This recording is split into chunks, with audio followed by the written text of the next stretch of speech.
Кышы суук, жайы ысык, Мраморный айылынын эли көбүнесе багбанчылык жана дыйканчылык менен алектенишет. Анткени дал ошол шартка климаты туура келет. Дыйканчылык менен алектенип, элеттиктерди жумуш менен камсыздаган айыл тургуну Насипбек Мажитов малдын асылдуулугун арттыруу менен алек.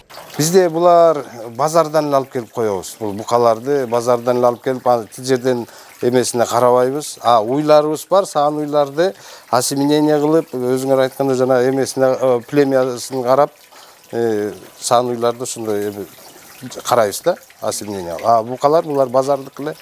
Жумушчулар бар, ошолор иштеп, ар кимдин өзүнүн айлыгы, өзүнүн иштеген эмгегине жараша айлык коюлуп, анан ушул биздин айылдын тургундары ушул эмгектенип иштеп турушат.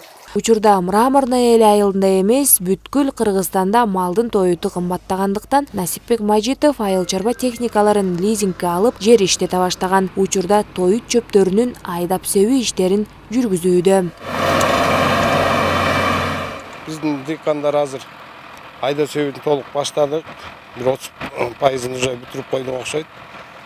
Ушул тапта арпа, беде ушуларды себип, анан бир аздан кийин овош жүгөрүлөргө өтөбүз. Мен өзүм болсо 30 гектардай бедем бар, 100 гектарга чукул арпа эгиндер. Кылканда биз көбүнчөсү мал чарбада болгондон кийин малга ылайыктап эле да. Айылдын эли болсо помидор, капуста көп эле нерселер себишет.